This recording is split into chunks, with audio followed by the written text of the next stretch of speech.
Live video।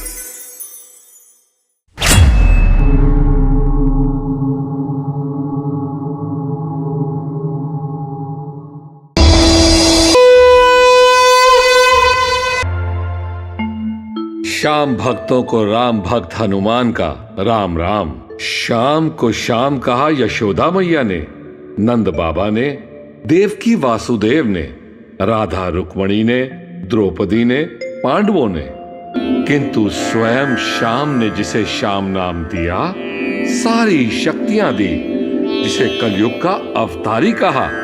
आइए आपको उस खाटू के श्याम बाबा की कथा सुनाता हूँ। माता महाकाली की, माता हिडम्बा की, कुमार घटोत्कच की, माता हिडम्बा की, कुमार घटोत्कच की, माता हिडम्बा की, कुमार घटोत्कच की, माता हिडम्बा की, कुमार घटोत्कच की, माता हिडम्बा की, माता महाकाली की। प्रणाम कुमार, लीजिए।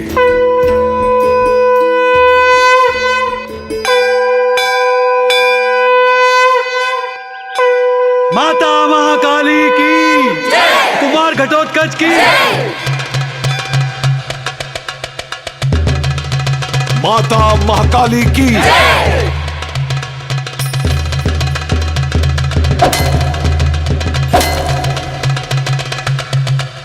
कुमार घटोत्कच की, कुमार घटोत्कच की।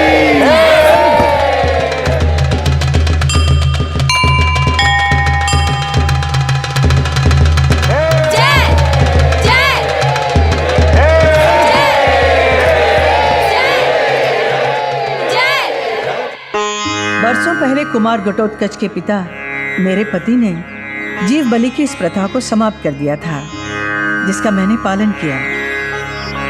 आप सब लोगों ने सहयोग दिया मुझे, इसके लिए मैं आप सबको बहुत बहुत धन्यवाद देती हूँ। माता हिडम्बा की।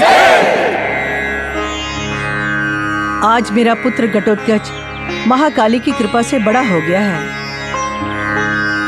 अब ये हिडम्बराज का मुखिया बनने योग्य हो गया है। वीर घटोत्कच मानव दानव संस्कृति की धरोहर है। इसमें दानव की शक्ति और मानव का विवेक सागर संगम जैसा है। मैं महापुजारी से विनती करती हूँ कि वो आज घटोत्कच के मुखिया बनने का दिन तय कर दें। राजमाता,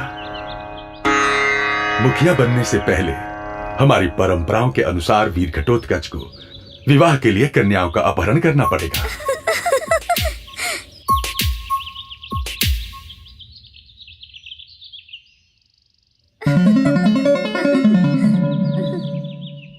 मैं आज से इस अपहरण की प्रथा को भी समाप्त करती हूँ। अंधकार युग की इस प्रथा को मैं उचित नहीं समझती। मेरे अपने विवाह में मेरा अपहरण नहीं हुआ। घटोत्कच मेरे पति भीम और माता कुंती पांडवों की अमानत है, और मैंने घटोत्कच को पांडवों की राजधानी इंद्रप्रस्थ भेजने का निर्णय लिया है। माते, आपकी आज्ञा शिरोधार्य है। मैं इंद्रप्रस्थ अवश्य जाऊंगा। किंतु माते, यदि आप भी मेरे साथ चलती तो उन लोगों को आपसे मिलकर अच्छा लगता। नहीं पुत्र, ये संभव नहीं है। क्यों माते? तुम्हारे पिता और मेरे बीच वचन की एक लंबी दूरी है। उनसे विवाह के समय मैंने तुम्हारी दादी माता कुंती को वचन दिया था कि मैं हस्तिनापुर कभी नहीं जाऊंगी। जब आपका विवाह हुआ था माते, तब उनके पास निवास तक नहीं था। वे संकट में थे। आज वे इंद्रप्रस्थ के स्वामी हैं। पुत्र, वचन कोई ऋतु नहीं है जो आई और गई। वचन एक जीवन भर की यात्रा है, जिसे केवल मृत्यु ही समाप्त कर सकती है। फिर मुझे उस कुल की कुलवधू बनने का सम्मान मिला है, जिस कुल में दादा भीष्म ने वचन के लिए हस्तिनापुर राज्य के सिंहासन को त्याग दिया, जीवन के सारे सुखों का बलिदान कर दिया। माते, मुझे गर्व है कि आप मेरी माता हैं। मुझे आशीर्वाद दीजिए कि जब भी मैं इस संसार में आऊं, आप ही मेरी माता बने। घट, वो माता धन्य हो जाती है जिसे तुम जैसा सम्मान करने वाला पुत्र मिल जाए। जो अपने माता पिता का सम्मान नहीं करते, ऐसे लोगों का घटोत्कच के जीवन में कोई स्थान नहीं है। चलो विश्राम कर लो, भोर होते ही तुम्हें इंद्रप्रस्थ जाना है। जो आज्ञा माते। कुमार घटोत्कच की, माता हिडंबा की, माता महाकाली की।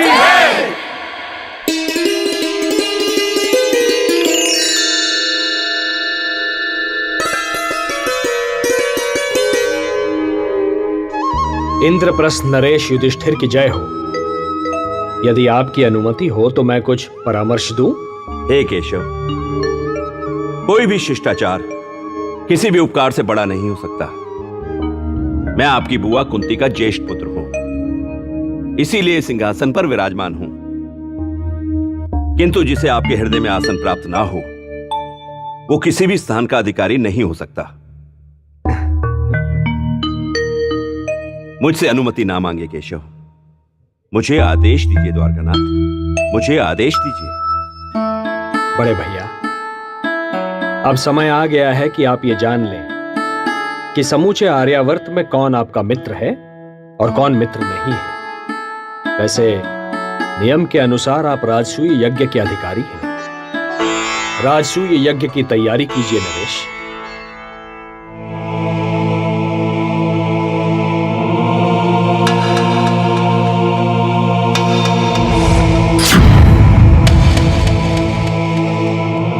ये कौन?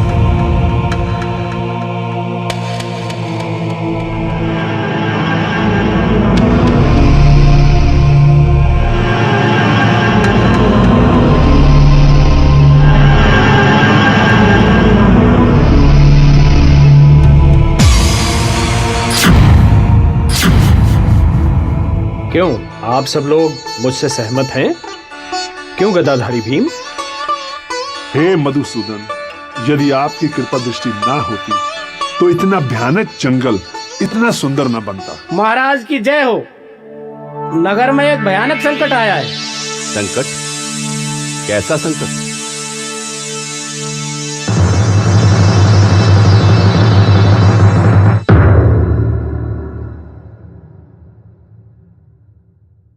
इंद्रप्रस्थ नरेश, मैं हूं वो संकट।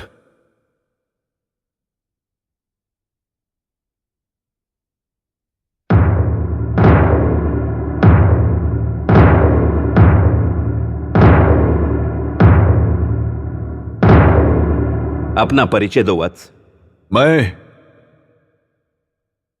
महाबली भीम और माता हिडिंबा का पुत्र घटोत्कच। पुत्र घटोत्कच?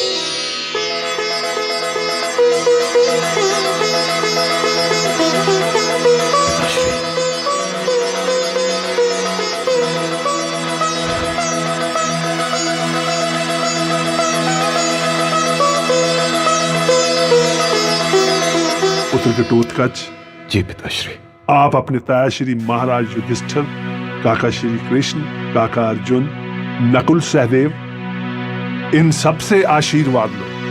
जो आज्ञा पिताश्री।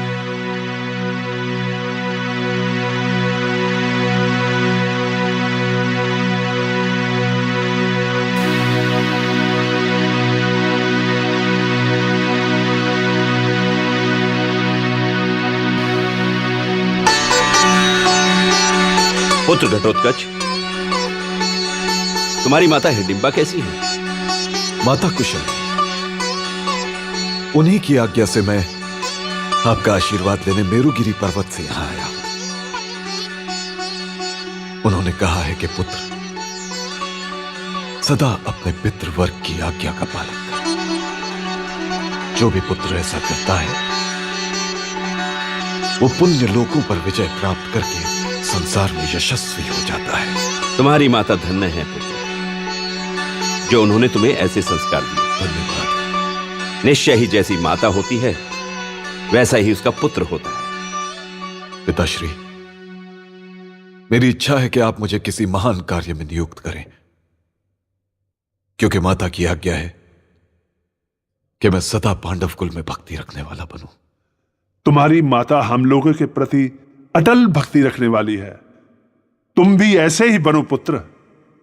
कैसे हो पुत्र? कैसे हो पुत्र? मैं ठीक हूं काकाश्री। और हिडम्बन का कार्य कैसे चल रहा है? वहां सब शांति तो है ना? वहां देवता, ब्राह्मण और साधु संतों का सम्मान तो हो रहा है ना? अवश्य काकाश्री, अवश्य। माताश्री तो हरदम दिव्य तपस्या में लीन रहती है। सारे राज्य का भार उन्होंने संभाल रखा है। तुम्हारी माता अवश्य ही बड़ा कठिन कार्य कर रही है पुत्र घटोत्कच, जो पति की सेवा का सुख छोड़कर तपस्या में लीन है। पुत्र, तुम महाबली भीम के पुत्र हो, बड़े हो चुके हो। मेरुगिरी का कार्य अब तुम्हें संभालना चाहिए। काकाश्री, माता की भी यही इच्छा है, किंतु प्रथा के अनुसार यह विवाह के पश्चात ही संभव है, और उसके लिए मुझे कन्याओं का अपहरण करना पड़ता। किंतु माता नहीं चाहती थी कि मैं ऐसा करूं। उनका कहना है कि मैं पांडवों की धरोहर हूं, इसलिए विवाह के लिए उन्होंने मुझे आपके पास भेजा है। राजन, यदि आप उचित समझे तो इस विषय में मैं आपकी सहायता कर सकता हूं। अवश्य केशव। पुत्र घटोत्कच के लिए एक योग्य कन्या मेरी दृष्टि में है। वो कन्या कौन है केशव? मुर दैत्य की सुंदर कन्या मोरवी। बात तब की है राजन, जब मैं देव माता अदिति के कुंडल लाने कामरूप गया था, जिसे नरकासुर छीन कर ले गया था। उस युद्ध में मेरे हाथों असुर महामंत्री मुर दैत्य मारा गया और उसकी पुत्री मोरवी मुझसे युद्ध करने आई।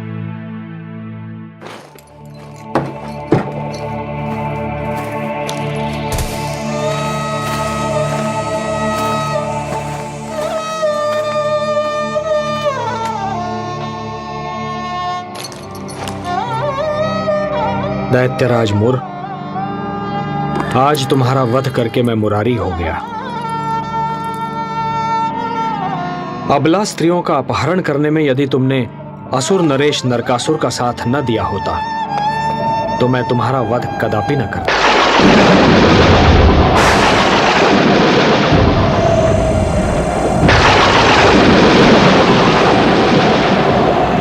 अब मुझे तुम्हारे अंतिम संस्कार की व्यवस्था करनी होगी। ठहरो।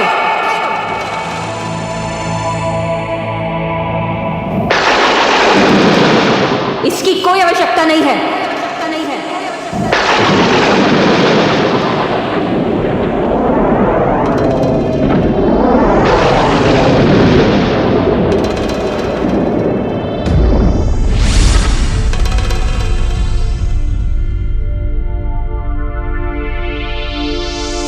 तुम्हें शव में बदलकर पहले तुम्हारा अग्नि संस्कार करूंगी, उसके पश्चात अपने पिता को विदा करूंगी।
वासुदेव,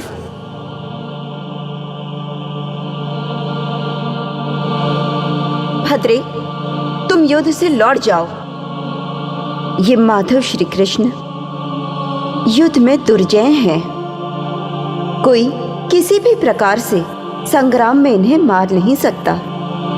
औरों की तो बात ही क्या है, साक्षात भगवान शंकर भी इन्हें परास्त नहीं कर सकते। ये आप क्या कह रही हैं माते?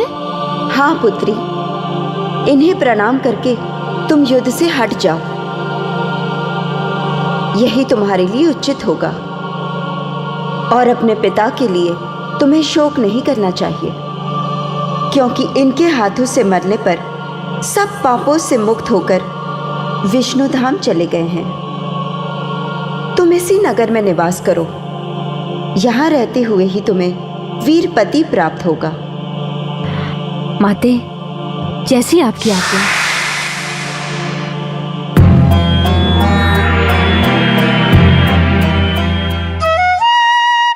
मां कामाख्या के ऐसा कहने पर मोरवी ने क्रोध त्याग दिया और प्रणाम किया। तब मैंने उसे आशीर्वाद दिया था राजन। वासुदेव, पुत्र घटोत्कच के लिए क्या आदेश है?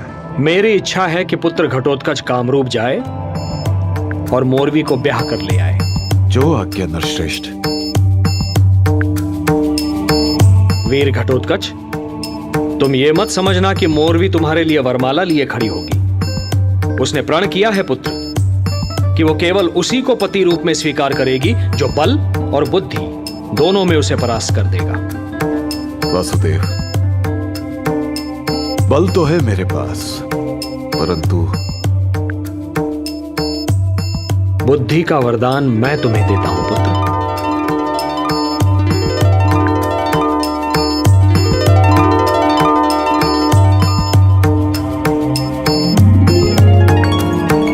मोरवी तुमसे जब भी कोई प्रश्न करे पुत्र, बस मेरा ध्यान कर लेना।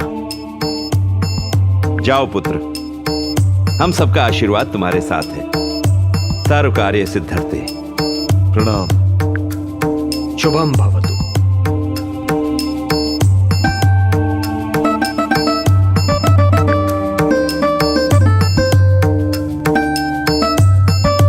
घटोत्कच मोरवी के साथ ही लौटेगा।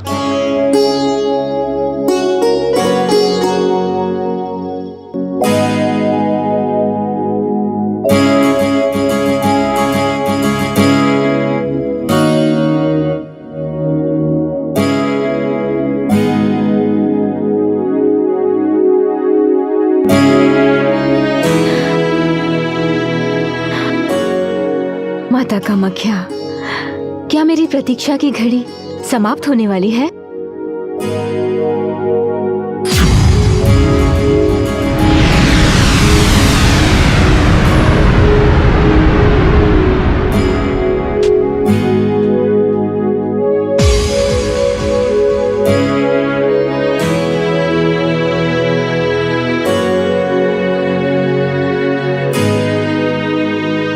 मैं देवी मोरवी के दर्शन की अभिलाषा लेकर आया हूँ। हाँ हाँ, क्यों नहीं। सभी के जीवन में अंतिम घड़ी कभी ना कभी तो जरूर आती है। चलिए, आइए।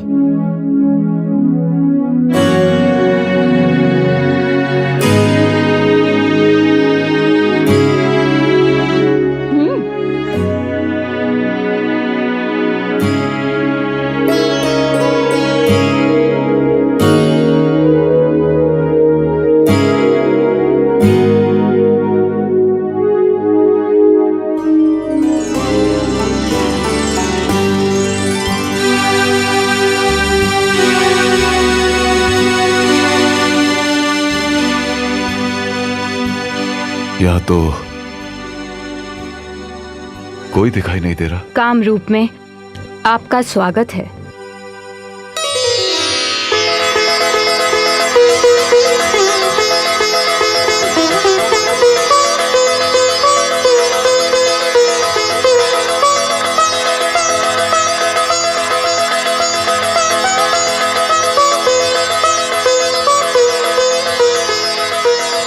आपके बारे में जैसा सुना था वैसा ही पाया। क्या सुना था? आप सचमुच बहुत सुंदर हैं। मेरे रूप की प्रशंसा कर रहा है। ये भी मरने आया है। मैं यहाँ मरने नहीं आया हूँ। तुम कौन हो और कहां से आए हो? मैं हिडम दानव की बहन का पुत्र हूँ, घटोत्कच। कामरूप में अतिथियों का स्वागत करने की परंपरा नहीं है क्या? अवश्य है, किंतु योग्यता की परीक्षा के बाद। उचित है। तो पहले बल की परीक्षा लोगी या बुद्धि की? बुद्धि की। यदि बुद्धि ना हो तो बलवान से बलवान व्यक्ति भी पराजित हो सकता है। मोरवी तुमसे जब भी कोई प्रश्न करे पुत्र, बस मेरा ध्यान कर लेना। जय श्री कृष्ण।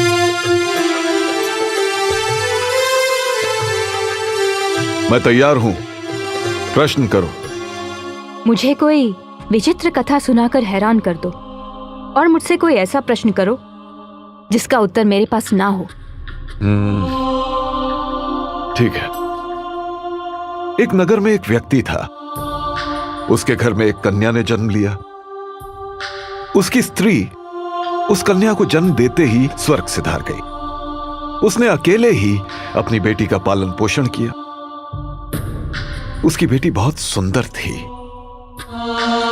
जैसे ही वो विवाह के योग्य हुई, उसके पिता का अपनी बेटी के प्रति मन मैला हो गया। उसने अपनी बेटी से एक झूठ कहा। उसने कहा कि उसके मां बाप मर चुके हैं और उसने सिर्फ उसका पालन पोषण किया है। बेटी ने पिता के झूठ पर विश्वास कर लिया और पिता ने अपनी ही पुत्री के साथ विवाह कर लिया। अपनी पुत्री से विवाह? हाँ।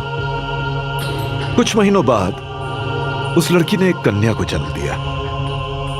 अब मेरा प्रश्न यह है कि पैदा हुई कन्या उस पुरुष की दोहित्री हुई या पुत्री?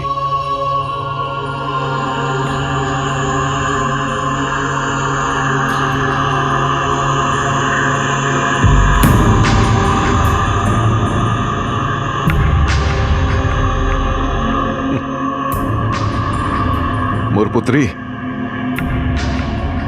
तुम्हारे मौन से यह सिद्ध हो गया है कि तुम्हारे पास मेरे प्रश्न का कोई उत्तर नहीं है।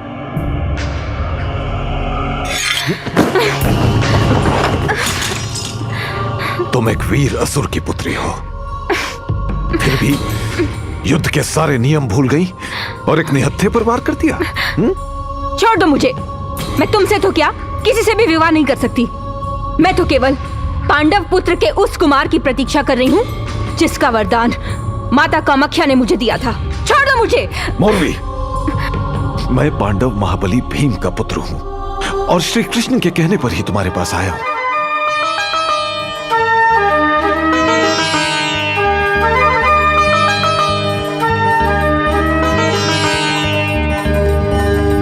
मुझे क्षमा कर दीजिए।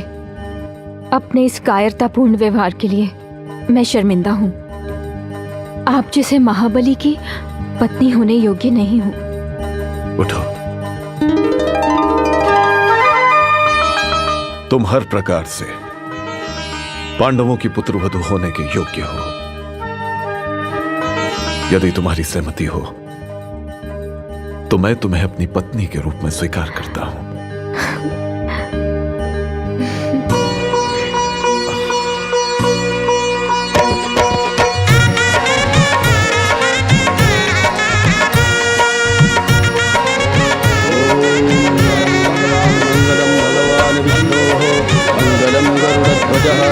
मंगलम पुंडरीकाक्षो मंगलाय तनोहरिः सर्वदा सर्वकार्येषु नास्ति तेषाम् अमङ्गलम् तेषां हृदयस्थो भगवान् मंगलाय तनोहरिः तदेव लवनं सुदिनं तदेव ताराबलं चन्द्रबलं तदेव यावनं दैवबलं तदेव लक्ष्मीपतिमेति गुणं स्मरामि तापस्तेषां जयस्तेषां सुतस्तेषां पराजयः ईशानीवरश्यामो हृदयस्थो जनार्दनः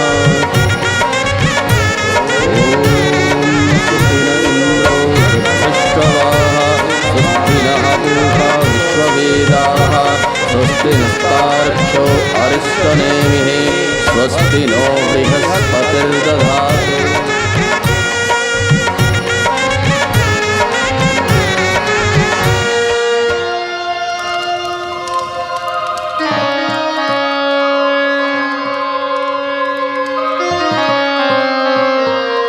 कुमार घटोत्कच की जय।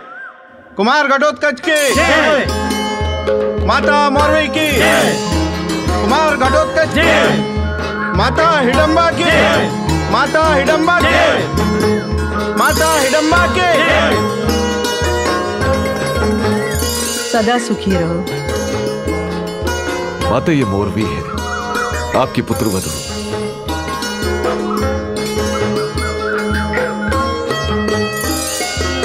मैंने ताऊश्री, पिताश्री और वासुदेव कृष्ण की इच्छा अनुसार इनसे विवाह किया है। आशीर्वाद दीजिए माता। सौभाग्यवती भव।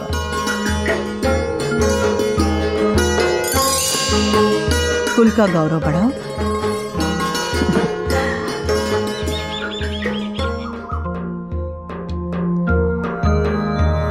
आओ पुत्री।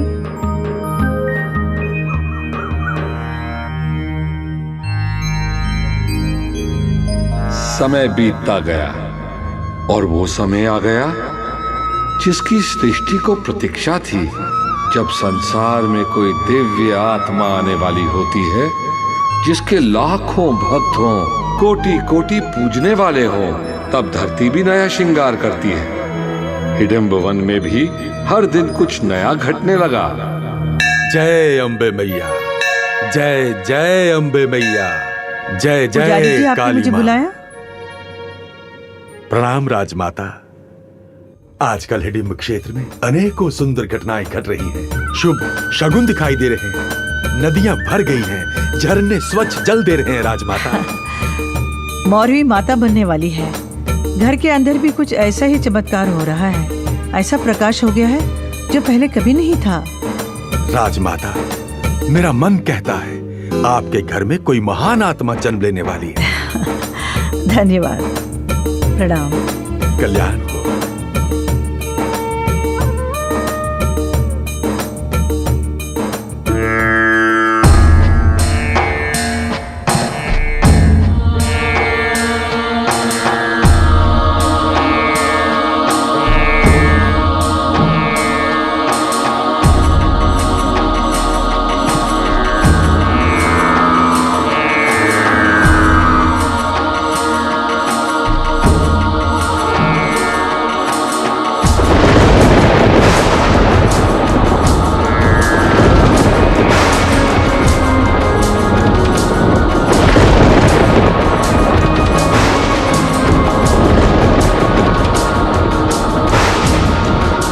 अचानक ये बादलों की गड़गड़ाहट कैसी? मैं भी यही सोच रहा था माते।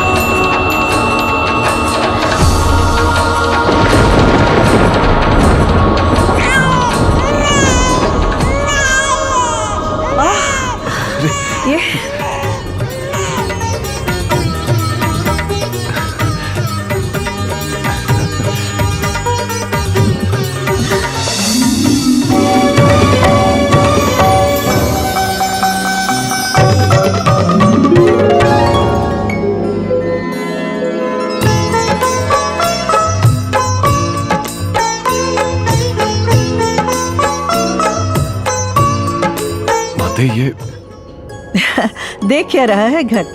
ये भी तुम्हारी तरह पैदा होते ही बड़ा हो गया।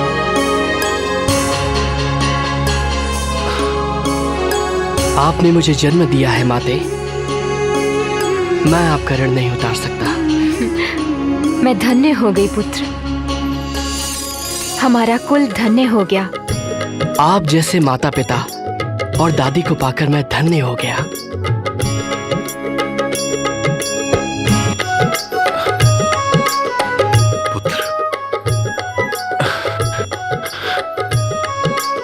कीर्तिमान बाबा, दादी श्री से मिलो। प्रणाम दादी श्री। कीर्तिमान भव। माते, हम इसे क्या कहकर पुकारें? ये तो पैदा होते ही बड़ा हो गया। हम इसका नामकरण भी नहीं कर पाए। इसके केश बरबराकार हैं, तो मेरे विचार में इसका नाम भी बर्बरीक होना चाहिए। बर्बरीक? बड़ा सुंदर नाम है माते।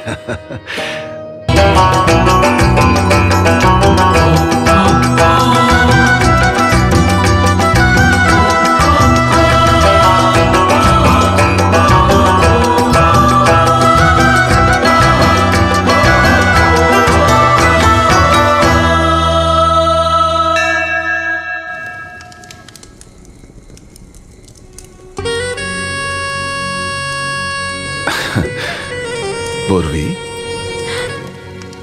अब तो जीता जागता पुत्र प्रकाश के रूप में तुम्हारे पास है, फिर इस प्रकाश में क्या ढूंढ रही हो?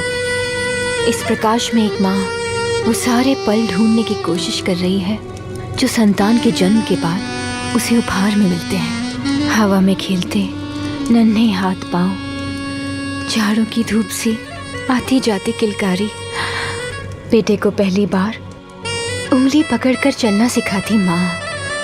ऐसे न जाने कितने और पल। मौरवी,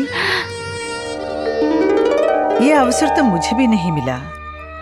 बर्बरिक की तरह मेरा घट भी जन्म लेते ही बड़ा हो गया।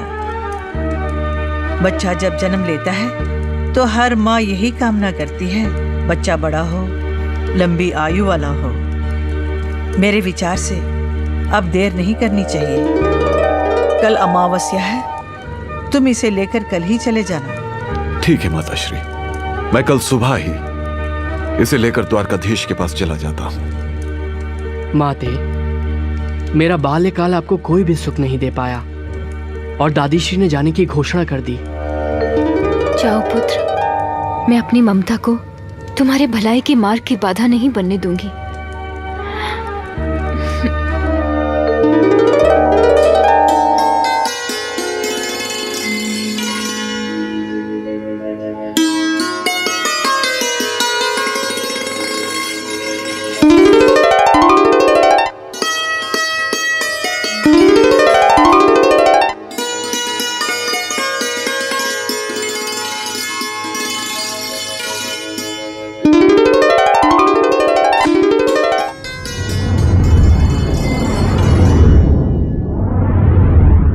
आओ पुत्र घटोत्कच, मैं तुम दोनों की ही प्रतीक्षा कर रहा था।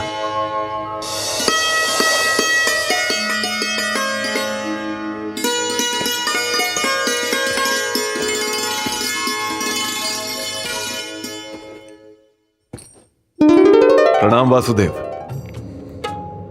आयुष्मान भव पुत्र, आयुष्मान भव। पुत्र बर्बरीक, चरण स्पर्श करो। यशस्वी भव।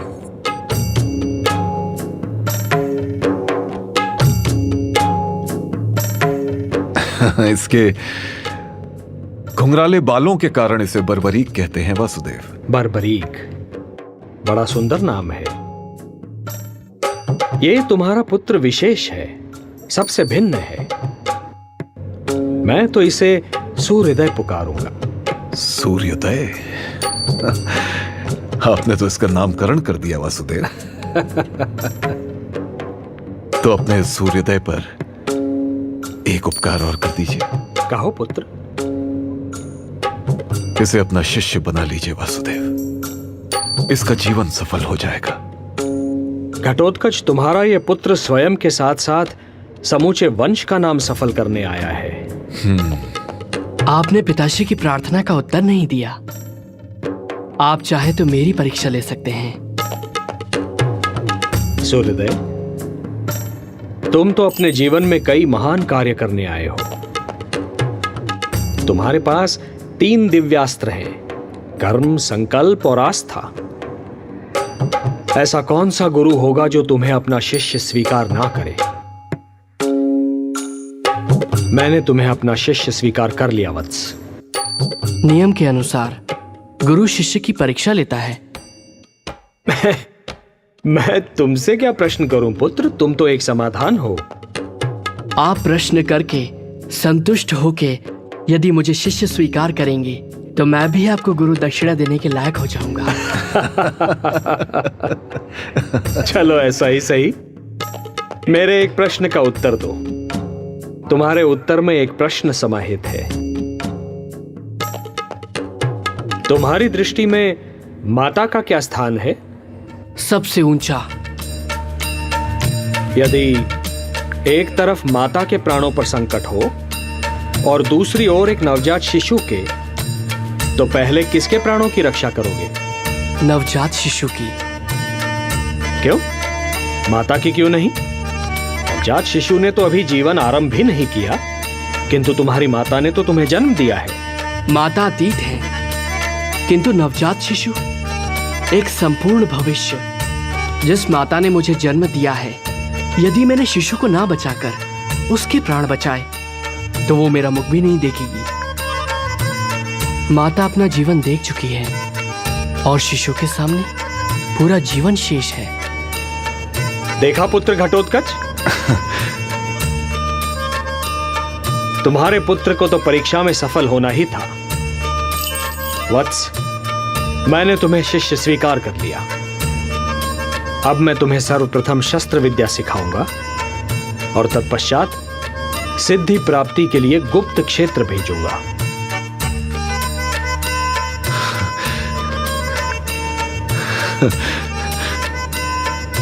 हे वासुदेव, आपका ये उपकार मैं कभी नहीं भूलूंगा।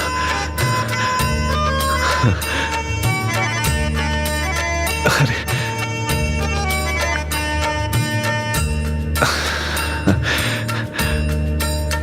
अनुमति दीजिए। अवश्य।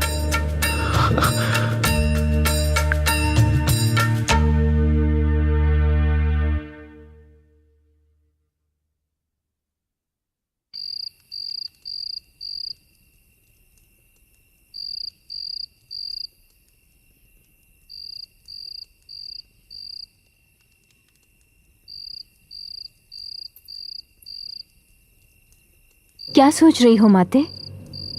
पुत्र घट अभी तक नहीं आया। प्रणाम माते।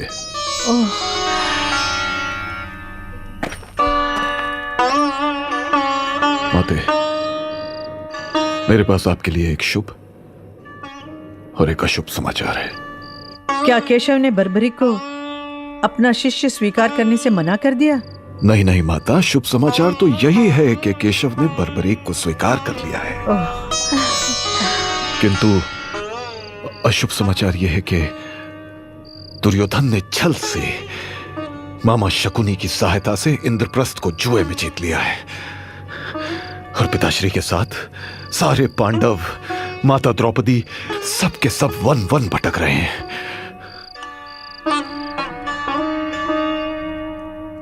वचन कभी कभी कितना विवश कर देता है पुत्र।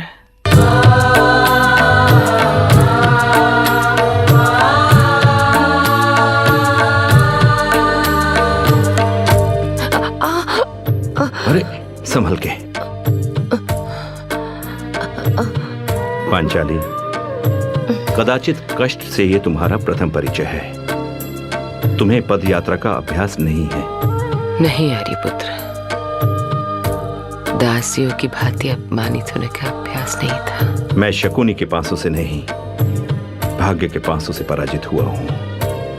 नहीं आर्यपुत्र, जब हस्तिनापुर का बंटवारा हुआ और दुर्योधन तथा ज्येष्ठ पिताश्री ने हमें इंद्रप्रस्थ का वो जंगल वाला भाग दिया, तब मैंने उसे भाग्य के पांसों की तरह लिया था। किंतु भ्राताश्री, पांचाली थक गई है। यदि आप उचित समझें तो हम कहीं विश्राम कर लें। विश्राम? विश्राम तो मुझे उस दिन मिलेगा जिस दिन मेरे ये खुले केश बंधेंगे, जिस दिन मेरे अपमान का प्रतिशोध लिया जाएगा, जिस दिन नारीत्व की मर्यादा पुनर्स्थापित होगी। पांचाली, जिस सभा में तुम्हें अपमान का विष पीते मैंने देखा है, उस सभा में मैंने भी प्रतिज्ञा ली थी, महादेव की सौगंध, प्रतिशोध लिया जाएगा। जिस कृष्ण ने तुम्हारे सम्मान की रक्षा की थी, वही कृष्ण अवसर भी देगा।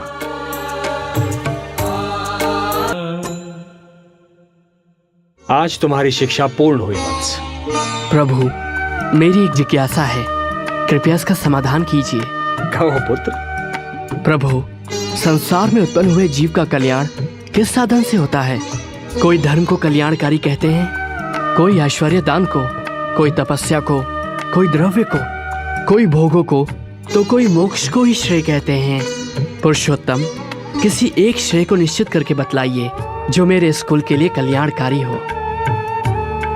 पुत्र सूर्योदय, तुमने क्षत्रिय कुल में जन्म लिया है, इसलिए सर्वप्रथम अपने क्षत्रिय कर्तव्य को समझो। बल प्राप्ति के ऐसे साधन करो जिसकी कहीं और तुलना न हो।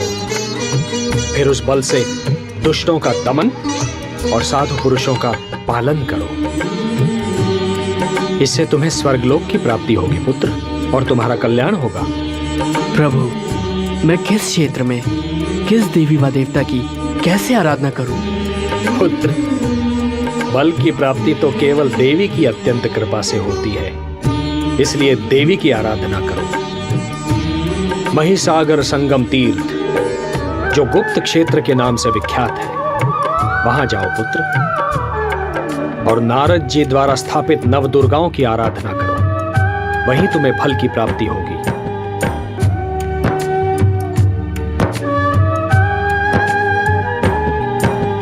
अब मुझे आज्ञा दीजिए गुरुदेव। यशस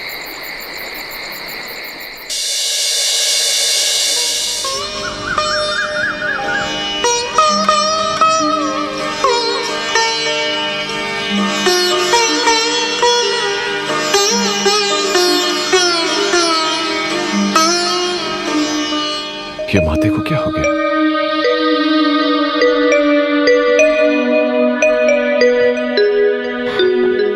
तुम पूछो।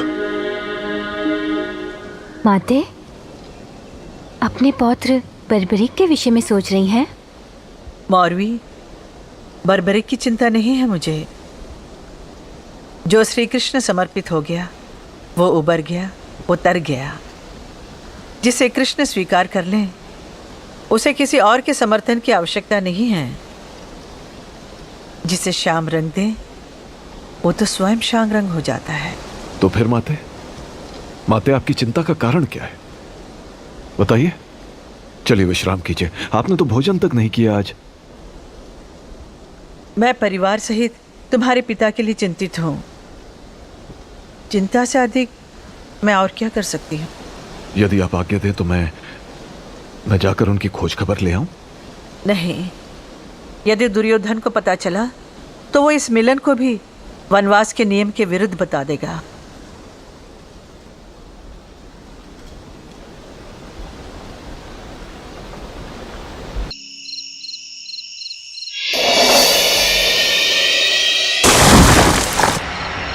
आंखें खोलो वत्स।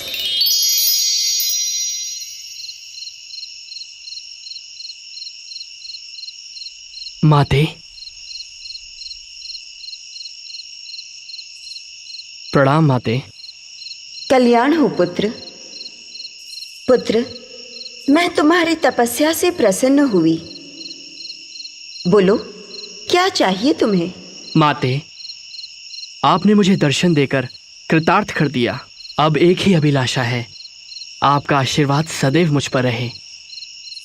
मैं सदा दीन दुखियों की सेवा में अपना सारा जीवन व्यतीत कर सकूं। तथास्तु। तुम सदा दुर्बलों का सहारा बनो। पुत्र, मैं तुम्हें ऐसी शक्ति प्रदान करती हूं जो तीनों लोकों में किसी के पास नहीं है।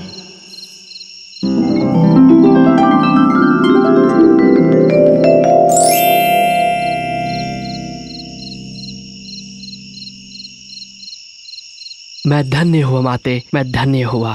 पुत्र, सदा स्मरण रहे, कभी भी इसका दुरुपयोग ना हो। आपकी आज्ञा का पालन होगा माते।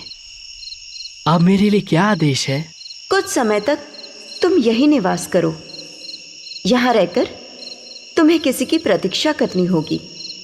जैसी आपकी आज्ञा माते। आयुष्मान भव।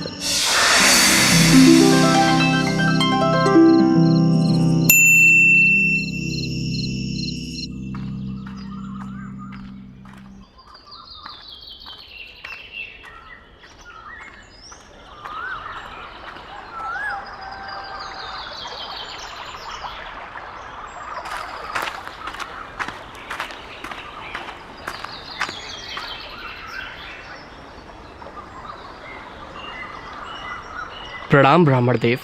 आयुष्मान भव। आप कौन है ब्राह्मण देव? मेरा नाम विजय पंडित है। और आपका परिचय? मैं पांडव कुल भीम का पौत्र बर्बरिक हूँ। मेरे गुरु द्वारकाधीश श्री कृष्ण ने सूर्योदय नाम दिया है।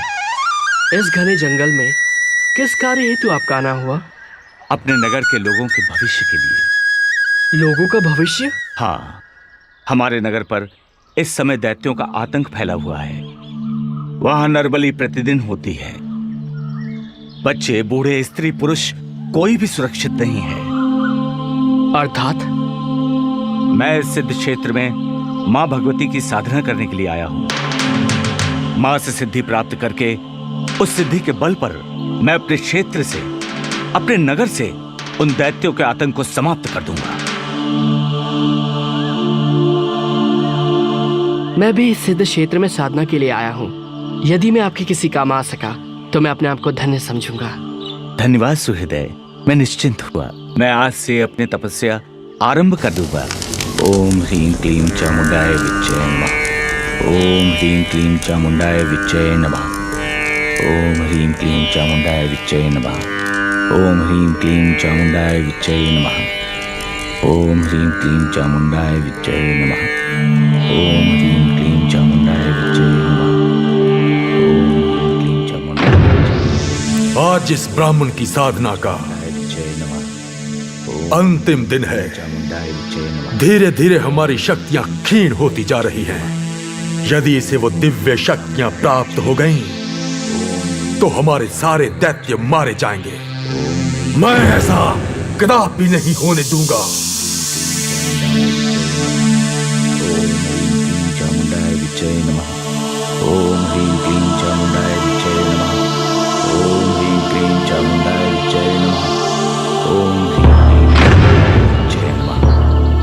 ह्रीं क्लीं चामुंडाय विच्चे नमः। ओम ह्रीं क्लीं चामुंडाय विच्चे नमः। ओम ह्रीं क्लीं चामुंडाय विच्चे नमः। अरे अनर्थ, घोर अनर्थ! ये क्या कर रहे हो तुम बंधु? साधु महाराज, ये सिद्धि प्राप्ति के लिए हवन कर रहे हैं। अग्नि जलाकर? आप जानते हैं इस अग्नि के तेज से अनेक प्रकार के जीव जंतुओं की हत्या हो रही है। साधु महाराज, अग्नि में आहुति देने से तो देवताओं की तृप्ति होती है। अहिंसा ही परमो धर्म है। जीव हत्या घोर पाप है। मैं ऐसा कदापि नहीं होने दूंगा, कदापि नहीं। ये क्या कर रहे हैं आप? साधु होकर हवन की अग्नि बुझाना चाहते हैं? मैं अच्छी तरह से जानता हूं इन पाखंडी ब्राह्मणों को। मैं ऐसा कदापि नहीं होने दूंगा, कदापि नहीं। जाओ।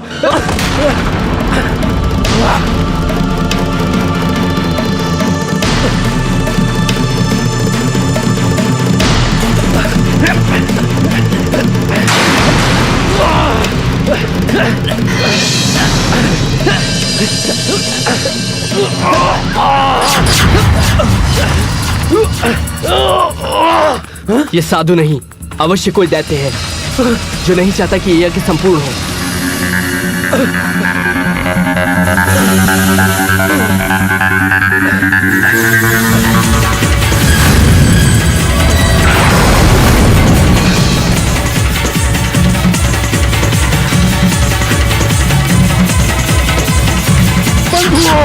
शत्रु हमारा पीछा कर रहा है, बच के जाने न पाए। घेर लो इसे, मार डालो इसे।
दैत्यों ने? वीर,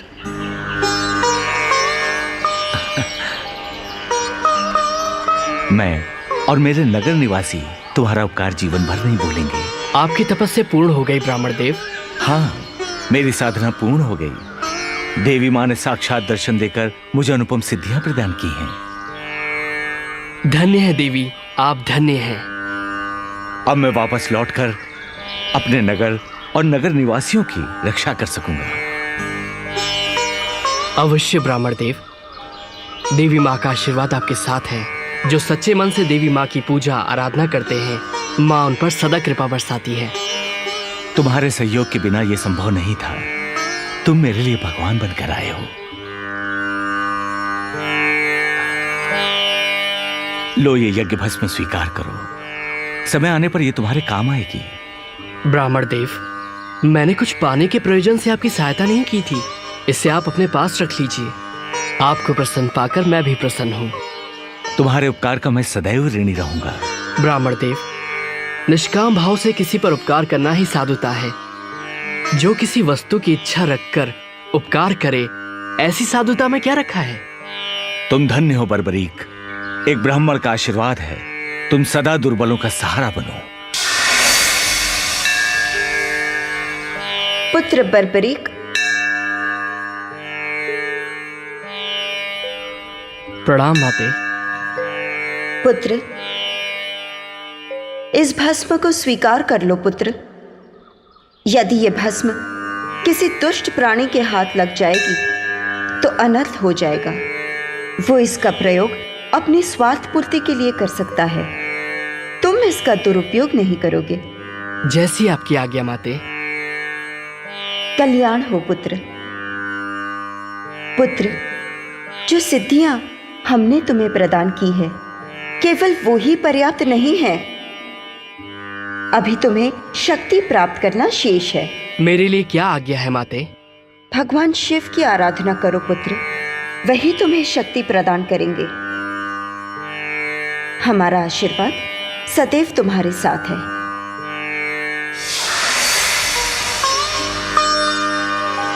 सुहृदय, मैं ईश्वर से प्रार्थना करूंगा कि तुम्हारी आराधना सफल हो। आज से तुम सिद्धसेन के नाम से भी जाने जाओगे। अब मुझे प्रस्थान करना चाहिए।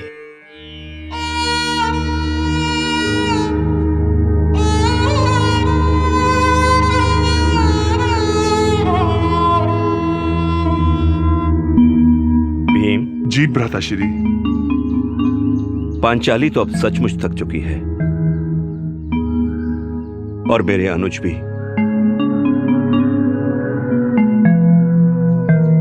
अब तुम मझले होने का कर्तव्य निभाओ और जाकर देखो आसपास कोई जल की व्यवस्था या विश्राम करने का उचित स्थान है या नहीं।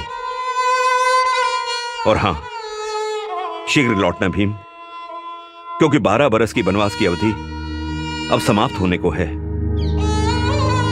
और दुर्योधन के सैनिक हमें सियार की भांति सूंघते फिर रहे हैं। जो आज्ञा भ्राताश्री।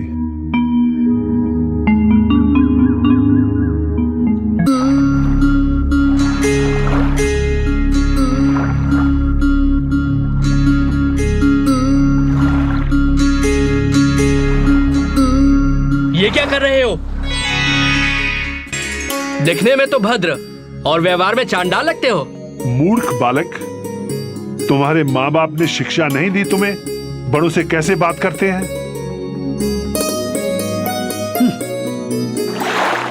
जाओ और अपने माता पिता से पूछ कर आओ कि इस ताल को गंदा करके तुम कौन सा अच्छा काम कर रहे हो। जल गंदा नहीं करूंगा तो हाथ पैर कैसे धोऊंगा? शीघ्र ही इस ताल से निकलो। इस ताल से मैं देवी के स्नान के लिए जल लेता हूँ और तुम इससे गंदा कर रहे हो। जल का उपयोग नहाने, धोने और शरीर की गंदगी दूर करने के लिए होता है। मंद बुद्धि, वो जल बहती धारा का होता है जहाँ गंदगी रुकती नहीं। ये ताल है, नदी नहीं। तुम यहाँ से निकलो, अन्यथा मैं अपनी सभ्यता की सीमा लांघ जाऊंगा। मैं नहीं जाऊंगा तो क्या कर लोगे? अभी बताता हूँ।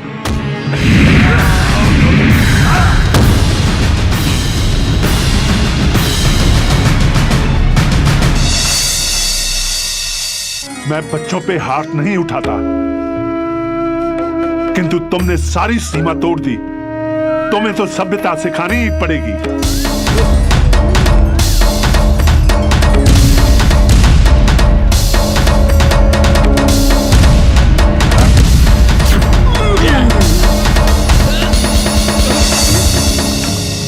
कैरोवत्स, ये तुम क्या कर रहे हो? प्रभु, इसने पूजा का जल अपवित्र किया है, मैं इसे दंड दूंगा। ऐसा मत करो वत्स, ये महाबली भीम तुम्हारे दादा हैं। मेरे दादाश्री भीम? हाँ पुत्र।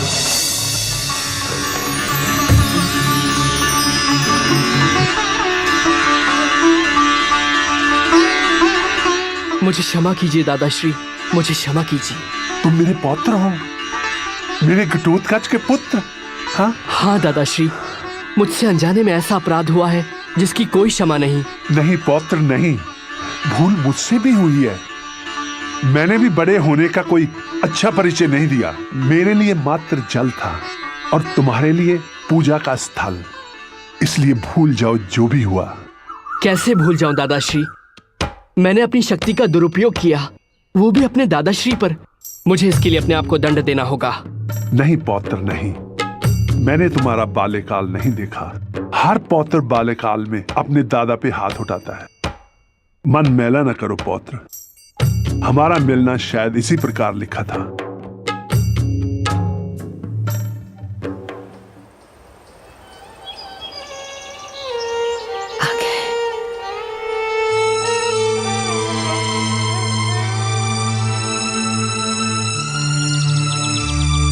प्रिय भीम, तुमने आने में बहुत विलंब कर दिया।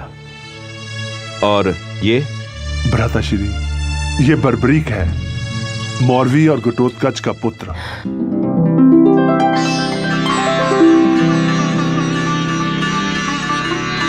और बर्बरीक, ये तुम्हारे बड़े दादा युधिष्ठिर। प्रणाम। दादा अर्जुन। प्रणाम। नकुल सहदेव और तुम्हारी दादी द्रौपदी। प्रणाम दादी श्री। आयुष्मान भव। बर्बरीक बड़ा सुंदर नाम है। सुंदरता के साथ साथ ये अद्भुत शक्तिशाली भी है। और जानते हो द्रौपदी, इसने मुझे मल्ल युद्ध में परास्त किया। ये बालक आपको? हाँ द्रौपदी, ये यहाँ वन में सिद्धियां प्राप्त करने आया था और मेरी इससे भेंट हो गई। पुत्र बर्बरीक, तुम्हारी दादीश्री हिडिंबा, माताश्री और पिताश्री कैसे हैं? दादाश्री, जब से मैं श्री कृष्ण से शिक्षा प्राप्त करके निकला हूं तब से उनके दर्शन नहीं हुए। लेकिन ये विदित है कि वो सदैव पिताश्री और आप सबकी चिंता में लगी रहती हैं। घोड़े के टापों की आवाज।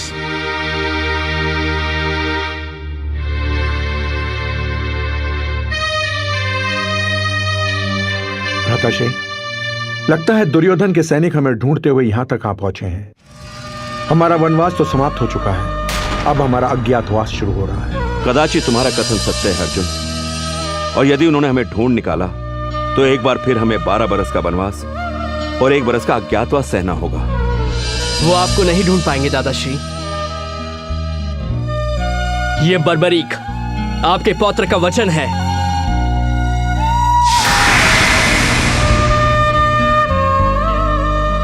ओम नमः शिवाय। ओम नमः शिवाय। आंखें खोलो पुत्र।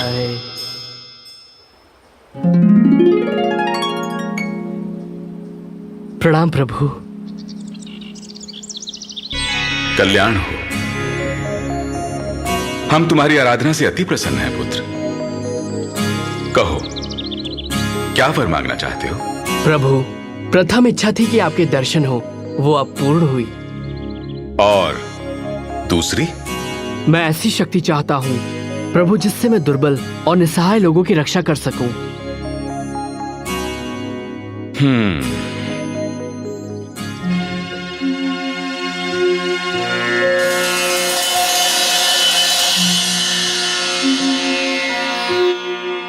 इन्हें स्वीकार करो पुत्र। ये बाण बहुत अचूक बाण है।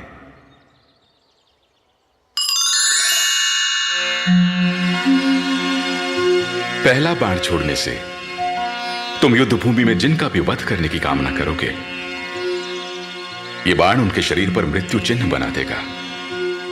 दूसरे बाण के चलने से जिन जिन के शरीरों पर मृत्यु चिन्ह बने हैं, ये उनका वध कर देगा। तथा तीसरा बाण समस्त सृष्टि का विनाश कर देगा। किंतु ध्यान रहे पुत्र, इन बाणों का कभी दुरुपयोग मत करना। स्मरण रहे, तुम सदैव दुर्बल का साथ दोगे, हारे का सहारा बनोगे। जो आज्ञा प्रभु।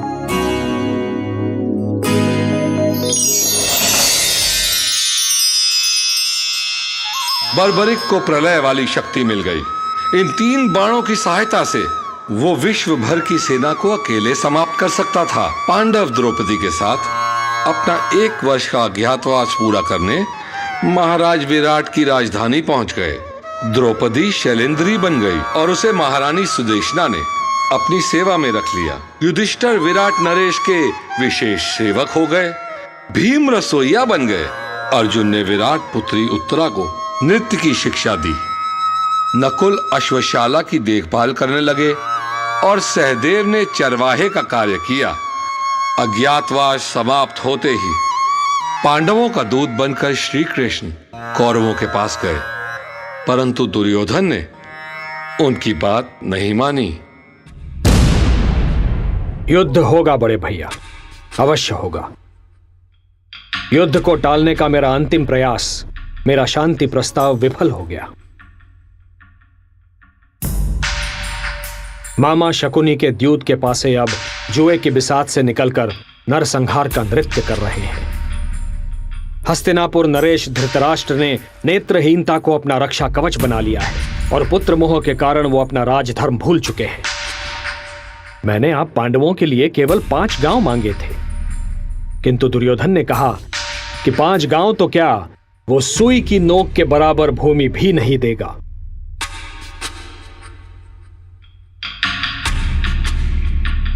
हे केशव, सत्ता और शक्ति के मद में चूर। अनुज दुर्योधन चाहे कुछ भी कहे, किंतु पांडवों की ओर से अंतिम निर्णय लेने का अधिकार मैं आपको सौंपता हूं माधव। प्रश्न अब केवल न्याय संगत अधिकार का नहीं है महाराज, अब प्रश्न है धर्म का। और मैं तो सदैव धर्म के हित की बात करूंगा और यही कहूंगा कि हे सर्वश्रेष्ठ धनुर्धर, उठाओ अपना गांडीव। हे गदाधारी भीम, उठाइए अपनी गदा। हे धर्मराज युधिष्ठिर, उठाइए धर्म की ध्वजा। जब जब राजनीति करने वाले लोग असंवेदनशील होंगे, तब तब शस्त्र उठेगा। ये युद्ध होगा सत्य और असत्य का, न्याय और अन्याय का, धर्म और अधर्म का। इसलिए ये धर्म युद्ध है, जिसके लिए धर्म क्षेत्र कुरुक्षेत्र चुना गया है। अर्थात ये युद्ध तो होगा ना वासुदेव? निस्संदेह पांचाली। हे मधुसूदन, अंतिम सांस लेती मेरी प्रतिशोध की ज्वाला को आपने पुनर्जीवित किया है। हे नरश्रेष्ठ, ये आपका वचन है, आश्वासन मात्र नहीं।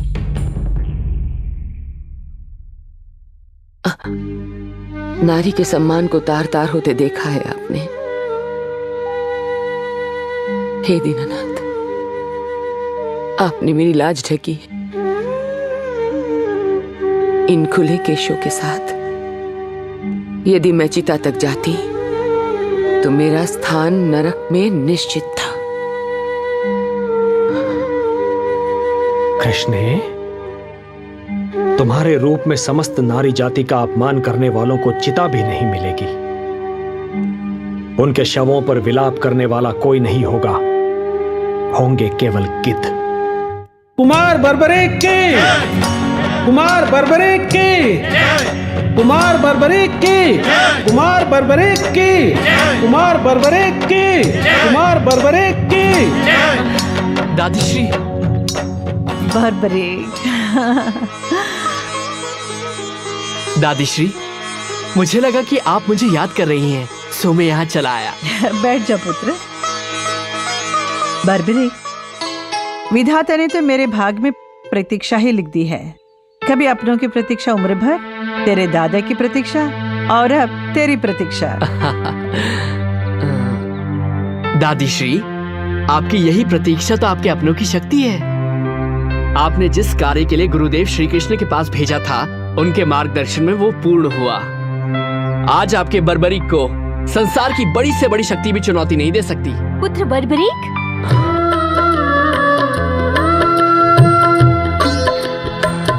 प्रणाम माते। आयुष्मान भव पुत्र। क्या तुम्हें मेरी सुध कभी नहीं आई?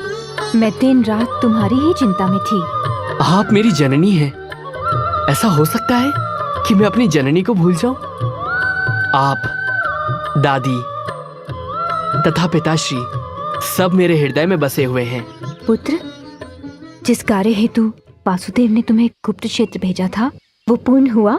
हाँ माते, गुरुदेव के आशीर्वाद से देवी ने प्रकट होकर मुझे सिद्धियां प्रदान की। धन्य है माता। दादी, वन में मेरी दादाश्री, दादी द्रौपदी तथा समस्त पांडव कुल से भेंट हुई। अच्छा, तो तुम्हें उनके दर्शन प्राप्त हुए? हाँ दादी श्री, वो कह रहे थे कि उनका अज्ञातवास चल रहा है। यदि किसी ने उन्हें देख लिया तो उन्हें फिर से वनवास जाना पड़ेगा। हाँ पुत्र, अज्ञातवास के पश्चात भी कौरवों ने पांडवों को नहीं स्वीकारा। मैं समझा नहीं दादी श्री। राजपाट की लड़ाई में पांडव कौरव में लड़ाई छिड़ गई है। छल बल कौरव का धर्म है, पांडव का सत्य अहिंसा कर्म है। कृष्ण शांतिदूत बनकर मध्यता करने गए, किंतु दुर्योधन ने उनकी एक न सुनी। ये तो अन्याय है। युद्ध की तैयारी हो चुकी है। इधर केवल 5 पांडव, तेरे पिता और श्री कृष्ण हैं। निश्चित रूप से विजय कौरवों की होगी, क्योंकि उनके पास तो अपार सेना है। मेरे होते ऐसा कदापि नहीं हो सकता। यदि कौरव सारे विश्व से एक विशाल सेना भी इकट्ठी कर ले, उनके पास मेरे इन बाणों का सामना करने का साहस नहीं है। पुत्र, तू अभी एक बालक है। इतने बड़े योद्धाओं के समक्ष तू अकेला क्या कर सकेगा? माते, भगवान शिव से मुझे शक्तियां प्राप्त हुई हैं। वरदान के स्वरूप मेरे पास 3 अमोघ बाण हैं, जो किसी भी शत्रु को एक पल में समाप्त कर सकते हैं। मुझे युद्ध क्षेत्र में जाने की आज्ञा दीजिए माता श्री। किंतु पुत्र। माते, मैं केवल वहां जाकर युद्ध देखूंगा। मैंने देवी सिद्धंबिका तथा भगवान शिव को वचन दिया है कि जो पक्ष कमजोर सिद्ध होगा, मैं केवल उसी की सहायता करूंगा। मेरे ये बाण केवल हारने वाले पक्ष के लिए चलेंगे। पुत्र। मौरवी, इसे मत रोको। आज पांडव कुल को इसकी आवश्यकता है। जाओ पुत्र, युद्ध जीत कर आओ और इतिहास बनाओ। सदा हारे का सहारा बनो।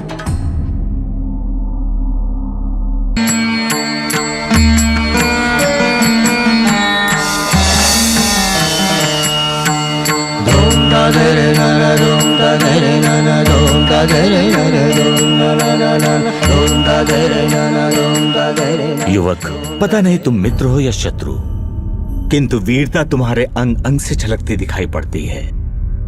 तुम यहाँ किस पक्ष को अपना समर्थन देने आए हो? मैंने कोई निर्णय नहीं लिया है। इस समय तो मैं युद्ध को निकट से देखने की अनुमति लेने आया हूँ। वो तो तुम्हें सरलता से प्राप्त हो जाएगी युवक। ये धर्म युद्ध है। कोई भी योद्धा बिना दबाव के किसी भी पक्ष को अपना समर्थन दे सकता है। विचार करने की बात तो मात्र ये है कि कौन सा पक्ष धर्म, कौन सा अधर्म की ओर है। सुना है इस युद्ध में इतने महारथी इकट्ठा हो रहे हैं जो पहले कभी नहीं हुए। सत्य है युवक, केवल ये बताओ कि तुम अपना समर्थन किस पक्ष को दोगे? मैं तो सदैव निर्बल के पक्ष में हूँ। मैं पराजित का मित्र हूँ। ये दैव्य गुण है, मानवीय नहीं। तुम्हारी सेना कहाँ है युवक? मैं स्वयं एक सेना हूँ। मैं अकेला ही युद्ध करके किसी भी सेना को परास्त कर सकता हूँ। तुम्हारा व्यक्तित्व विचित्र है युवक। सत्य तो प्रदर्शन के पश्चात ही सिद्ध होता है। मैं द्रुपद पुत्र धृष्टद्युम्न, पांडव सेना का प्रधान सेनापति, तुम्हें अपने क्षेत्र से युद्ध देखने का निमंत्रण देता हूँ। धन्यवाद। मुझे पांडव पक्ष से यही अपेक्षा थी।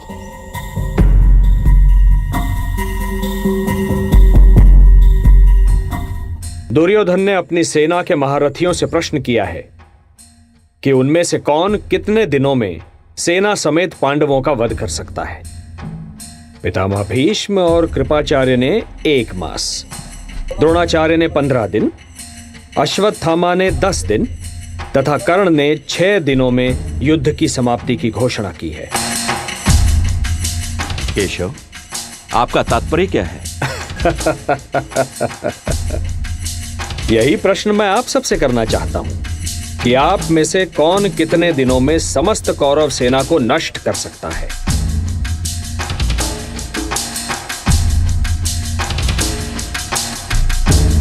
वसुदेव,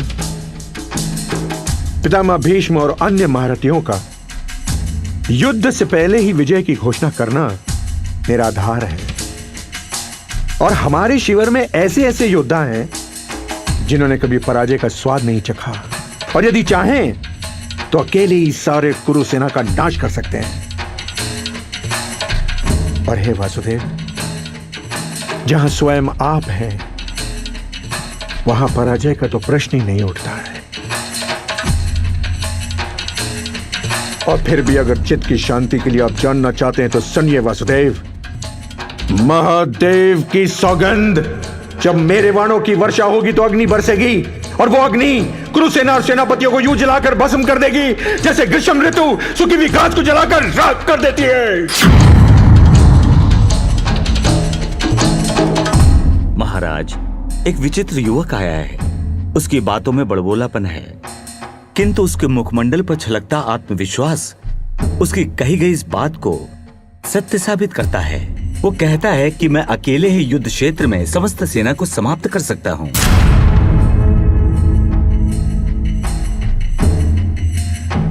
ये तो किसी पागल का प्रलाप लगता है।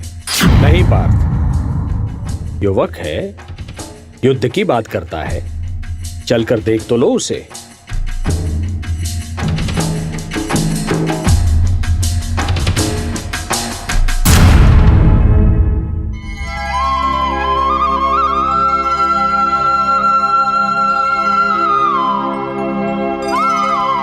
युवक,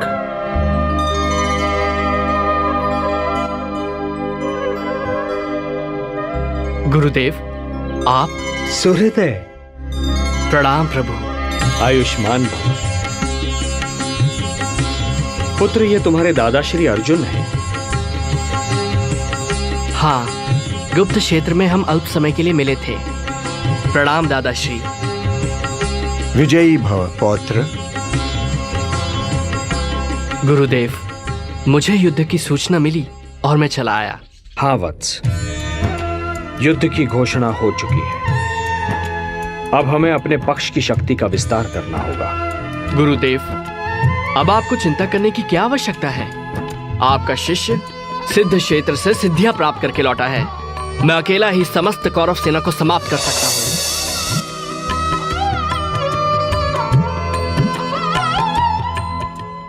गुरुदेव, यह है मेरी साधना का प्रसाद जो मुझे देवी सिद्धंबिका और भगवान शिव ने दिए हैं।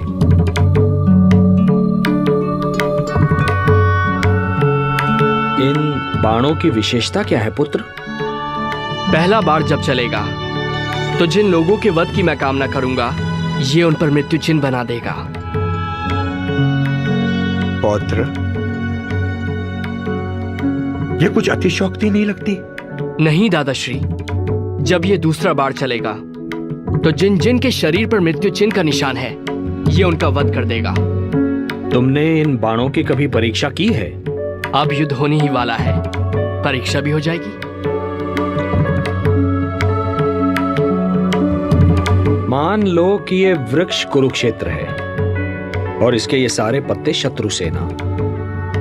इन पर अपने बाणों का प्रयोग करके दिखाओ। जो आ गया गुरुदेव।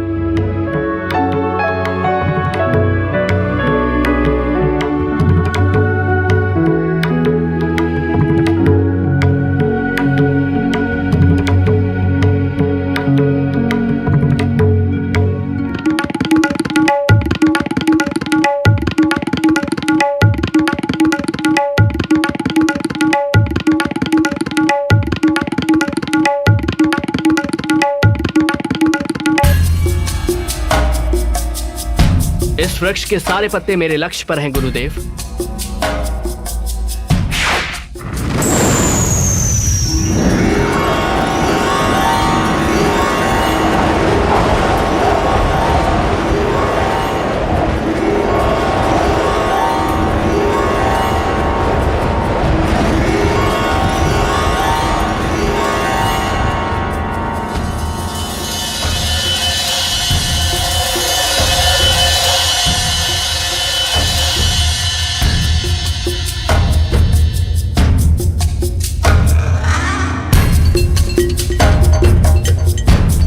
गुरुदेव, पहले बाण ने अपना कार्य पूरा कर दिया। पुत्र, तुम्हें विश्वास है कि सारे पत्तों पर चिन्ह लग गए हैं? हाँ गुरुदेव।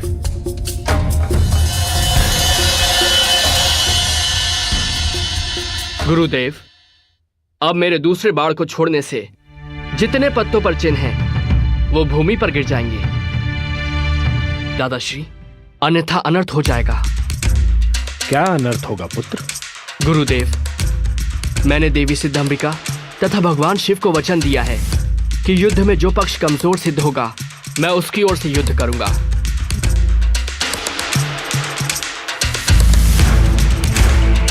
तो इसका अर्थ यह हुआ पौत कि बीच युद्ध में भी आप हमारे शत्रु का पक्ष ले सकते हो? हाँ दादाश्री, यदि युद्ध में कौरव पक्ष कमजोर सिद्ध हुआ तो देवी को दिए वचन के अनुसार मुझे उनकी ओर से ही युद्ध करना पड़ेगा। चलो पौत्र, विश्राम कर लो। क्षमा करें गुरुदेव, मैंने निर्णय लिया है कि युद्ध क्षेत्र से बाहर रहकर ही युद्ध देखूंगा।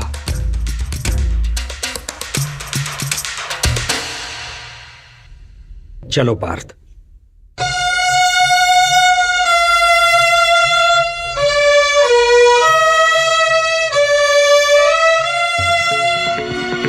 हे केशव, हे जनार्दन, इस युद्ध में तो हमारी विजय निश्चित है। निस्संदेह, किंतु जो मैं अभी सुनकर आ रहा हूं उसका अर्थ यह है कि पहले हमें पराजय की सीमा तक पहुंचना होगा, और पराजय का अर्थ है पांडवों में से 2-3 की मृत्यु और पांडव सेना का विनाश।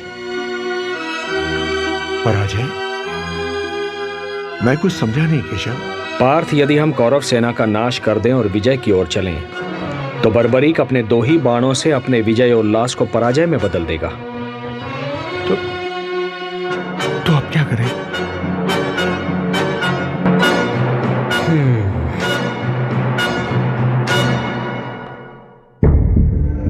तुम ही बताओ मित्र, क्या सचमुच बर्बरी के बाण चमत्कारी होंगे? अवश्य मित्र, यदि वो बाण महादेव ने स्वयं बर्बरीक को दिए हैं तो निश्चित ही वो चमत्कारी होंगे।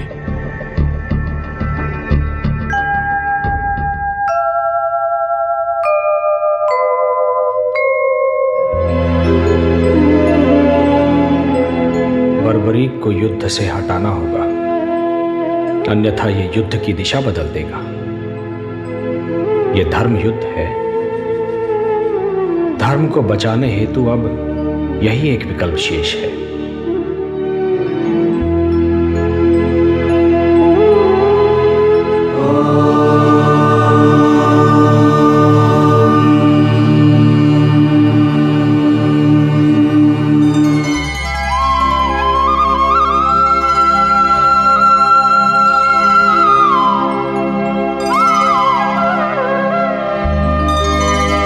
सूर्योदय। प्रणाम गुरुदेव। प्रणाम दादाश्री। आयुष्मान भव।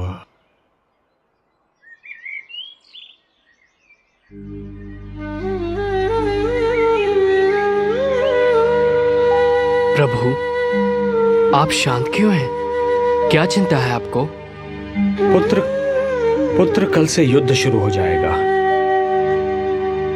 देखें, निर्णय की ओर जाता है।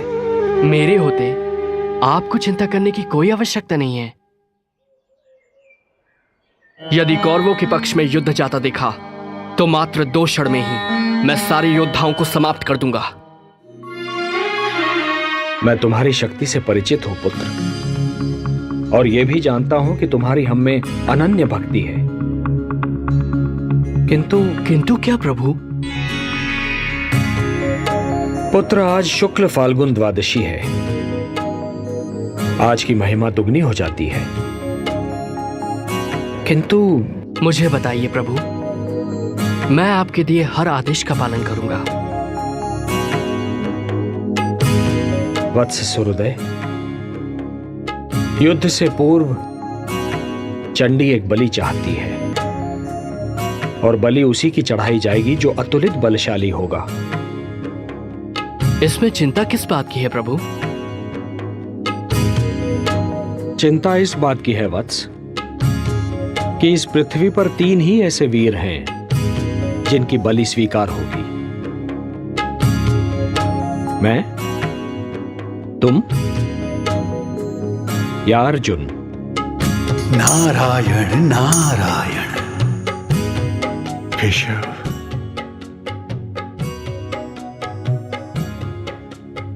बस इतनी सी बात है केशव? क्या यही आपकी चिंता है? तो है जनार्दन, इस बलि के लिए मैं अपने आप को प्रस्तुत करता हूं केशव, अपने आप को। तुम ये नहीं कर सकते पार्थ, ये धर्म युद्ध है। यदि एक भी पांडव कम हो जाएगा तो ये युद्ध धर्म युद्ध नहीं कहलाएगा। बस एक ही मार्ग शेष है, मैं स्वयं ही अपना बलिदान दे देता हूं। वैसे भी युद्ध ना करने की प्रतिज्ञा ली है मैंने, एक सारथी ही तो हूं तुम्हारा। नहीं केशव, नहीं। प्रभु, आप मेरे गुरु हैं, श्रेष्ठ हैं, सभी तरह से ज्येष्ठ हैं मेरे। ये अधिकार सिर्फ मेरा है, मेरा। मुझे आज्ञा दीजिए प्रभु। आपके चरणों की सौगंध खाकर कहता हूं, आपके उद्देश्य को पूरा करने के लिए मैं अपने शीश की बलि देता हूं।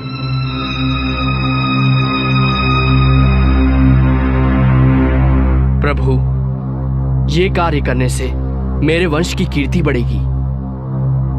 ये सौभाग्य मैं अपने हाथों से नहीं जाने दूंगा प्रभु।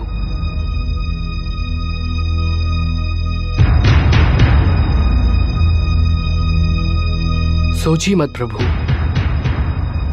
उठाइए ये शस्त्र और मेरे शीश को धड़ से अलग करके चंडी मां को बलि चढ़ाइए। मैं ऐसा नहीं कर सकता।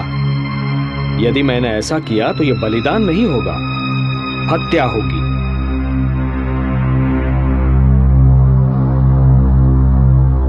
जब मैं स्वेच्छा से ये शीश आपको सौंप रहा हूं तो यह हत्या नहीं कहलाएगी। धर्म यह कहता है वत्स कि बलिदानी स्वयं दान दे। यदि मैं ऐसा करता हूं तो वो हत्या ही कहलाएगी।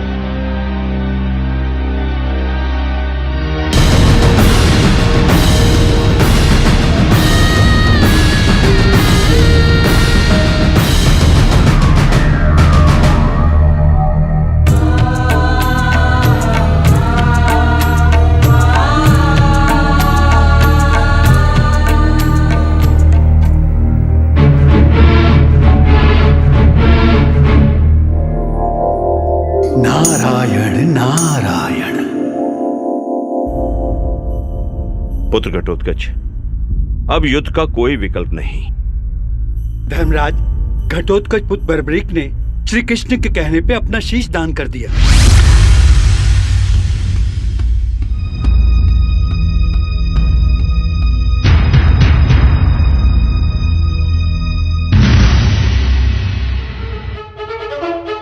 उन वाणों की सत्यता की परीक्षा तो स्वयं वासुदेव ने ली है। इसमें तनिक भी संदेह नहीं कि वे वाण क्षण में पूरे युद्ध को समाप्त कर सकते हैं। अर्थात इसका तात्पर्य ये हुआ और हम बिना युद्ध किए ही हार जाएंगे। अरे भांजे, तुम सदैव विपरीत ही क्यों सोचते हो? क्यों मामाश्री, दुशासन सत्य ही तो कह रहा है। अरे भांजे, अभी अभी ज्ञात हुआ है कि भीम के पौत्र बर्बरीक ने कृष्ण के कहने पर अपना शीश दान कर दिया है।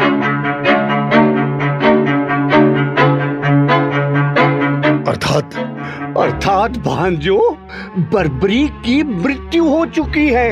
अब उसके युद्ध करने का प्रश्न ही उत्पन्न नहीं होता। भीम और पांडव सारे शोकाकुल हैं।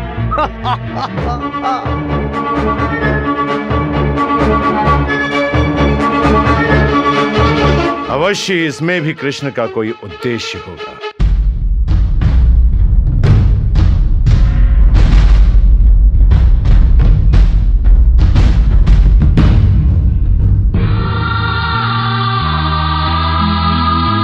बर्बरी, पौत्र, ये तूने क्या किया?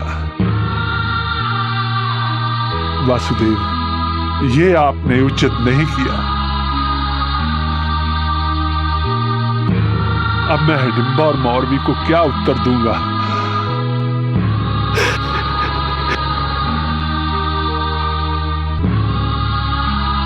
ईश्वर,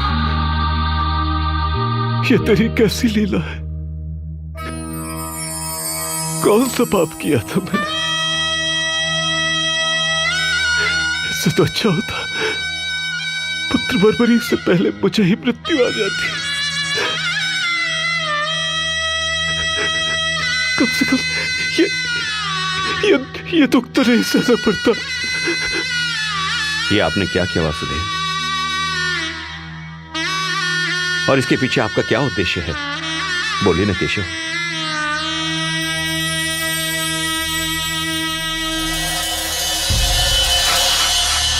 वत्स, भगवान श्री कृष्ण ने महाबली बर्बरिक से ये शीशदान किस कारण मांगा, मैं बताती हूं।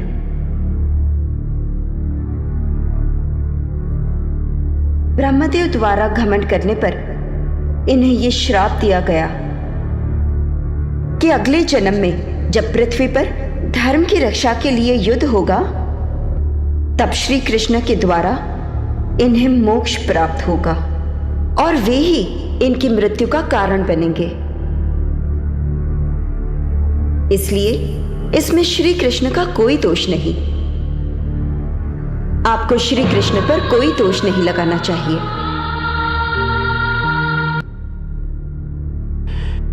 हे केशव, मुझे क्षमा करें, क्षमा करें।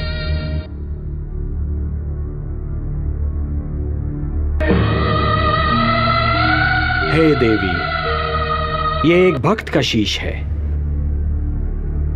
इसे अमृत से सींचो और अजरामर बना दो।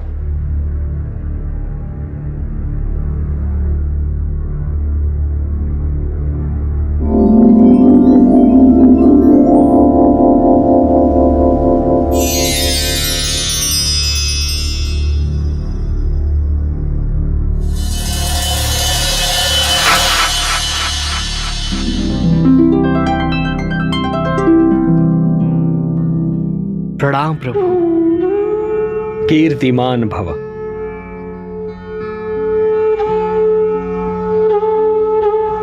पुत्र बर्बरीक, तुम्हारे त्याग, साधना और तुम्हारे इस महान शीशदान ने तुम्हें नर से नरश्रेष्ठ बना दिया है। तुम जैसा महात्मा केवल सृष्टि के कल्याण के लिए आता है।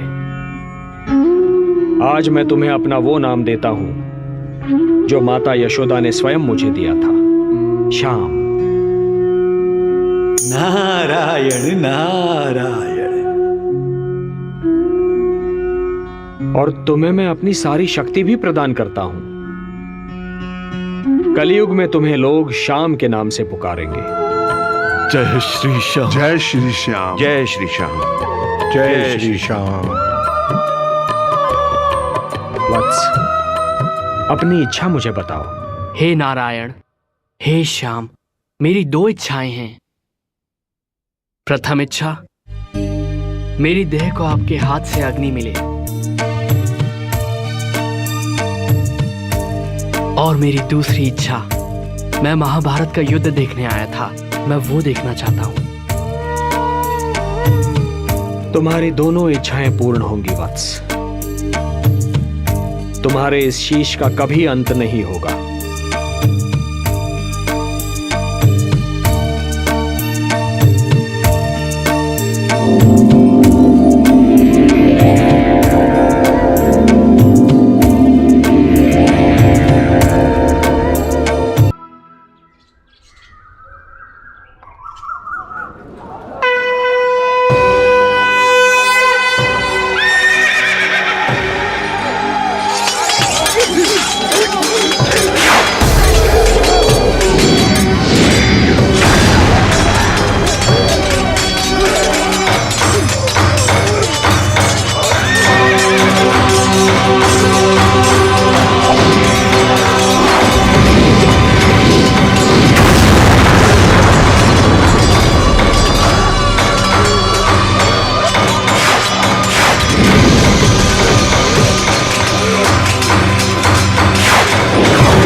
कुरुक्षेत्र के युद्ध में पांडवों की जीत हुई और कौरवों की हार।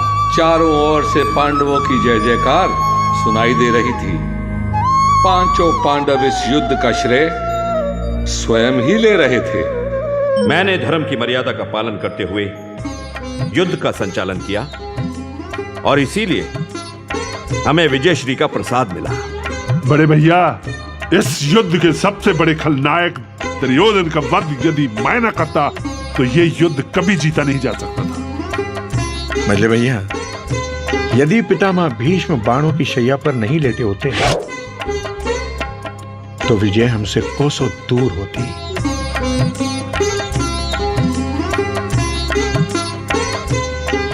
किस बात पर इतना विवाद चल रहा है?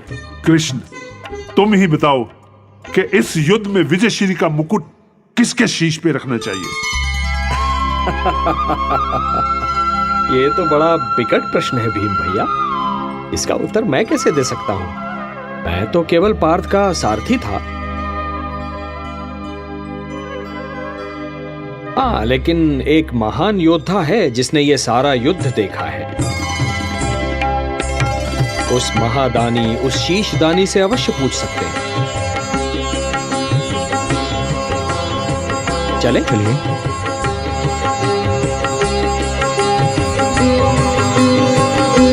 नारायण नारायण।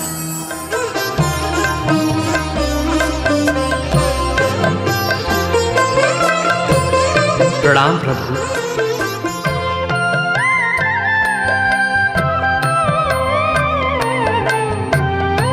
हे शीशदानी, तुमने महाभारत युद्ध देखा? हाँ नारायण, संपूर्ण देखा।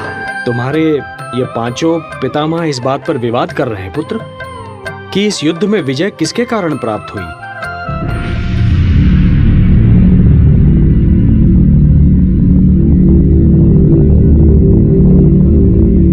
सोच समझकर उत्तर देना पौत्र।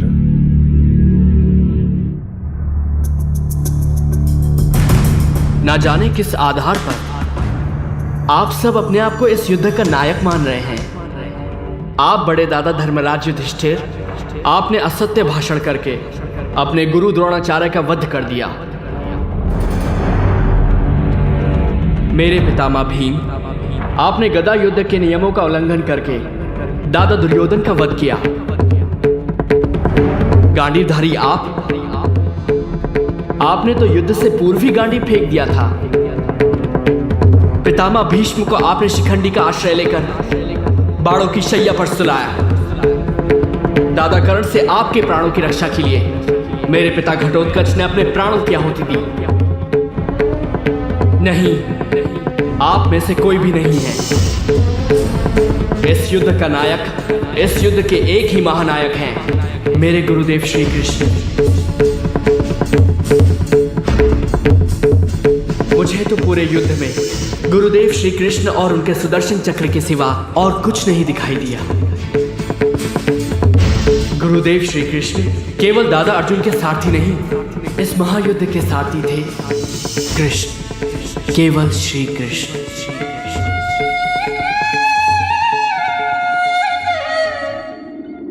हे वासुदेव, हे केशव, हमें क्षमा कीजिए। अहंकार विवेक का शत्रु होता है। हे केशव, युद्ध में यदि आप हमारे साथ ना होते तो कदापि हमें विजय प्राप्त ना होती।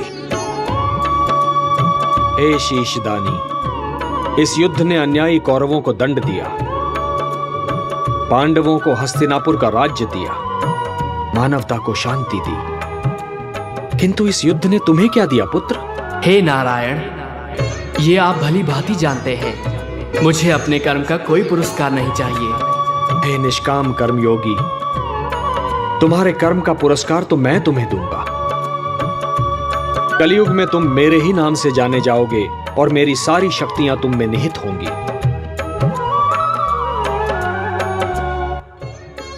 जो भी मनुष्य तुम्हारी पूजा करेगा उसकी सारी मनोकामनाएं पूर्ण होंगी। मेरे लिए क्या आज्ञा है प्रभु? पुत्र, कलयुग का प्रसार बढ़ते ही तुम खाटू नाम के स्थान पर प्रकट हो जाना। वहां की भूमि अत्यंत पवित्र और पावन है। खंडेला का राजा अत्यंत धार्मिक प्रवृत्ति का है। जब तक यह पृथ्वी है पुत्र, जब तक सूर्य चंद्रमा है, जब तक ये सारे नक्षत्र हैं, तुम लोगों के लिए पूजनीय और वंदनीय होगे। तुम्हारे शीश की पूजा होगी पुत्र। तुम श्याम नाम से जाने जाओगे और हारे का सहारा बनोगे। ओम नमो भगवते वासुदेवाय। आप बाबा श्याम के द्वारे आ गए। जो चाहे मांग लो। मैंने महाभारत काल से जो देखा वो भक्ति के साथ आपको सुनाया। अब आप इस राम भक्त की राम राम लीजिए। मुझे आज्ञा दीजिए। जय श्री श्याम।